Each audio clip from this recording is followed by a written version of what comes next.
Magandang araw po. Ayan. Maraming salamat at nagsubaybay uli kayo dito sa aking YouTube channel na Bonji TV. Ngayon po ay papasyal ko po kayo dito sa isang maganda at medyo tagun restaurant na napakaganda pong lugar. Ito po ang Equestria. Yan. Cafe and Restaurant.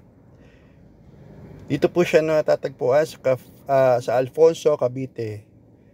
Kung saan napaka malamig ng lugar na to dito sa Alfonso, Cavite.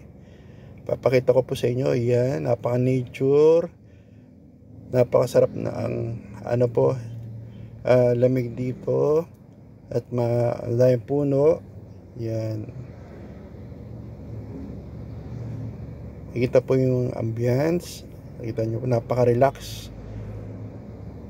relaxing yung lugar niya. Mga tinda rin po siya na mga parang butik dito sa Equestria. Yan.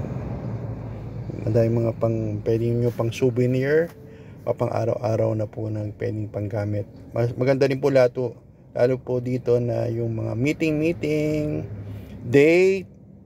Yan po. Maganda po lugar na to dito sa Equestria, dito sa Alfonso, Cavite. Meron pang siyang may mini fountain, parang po,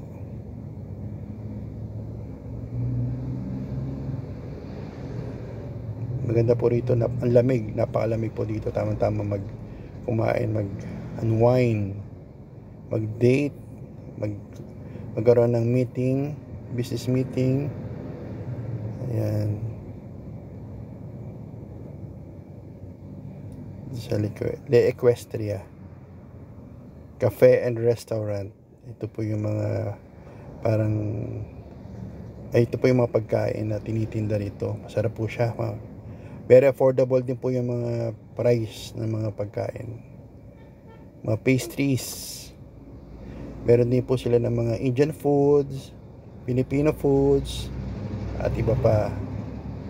Yung mga bread, mga pastries po yan. Yung mga design yan.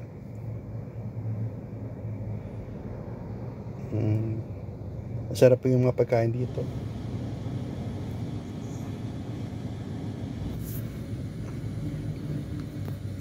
Yun o, yung isang hindi makapili dahil ang dami mong sasap na pagkain. Yan. Yung kape rin ho dito masarap. Natry ko. Ayan, ito yung mga product na binibenta nila.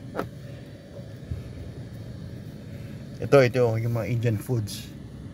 Yung mga may gusto ng mga Indian foods, meron din po sila rito. Parang hindi po ako nagkakamali, ito yung parang specialty rin nila. Ayan, mga Indian foods. Maraming salamat po sa pagsubaybay uli sa Bonji TV.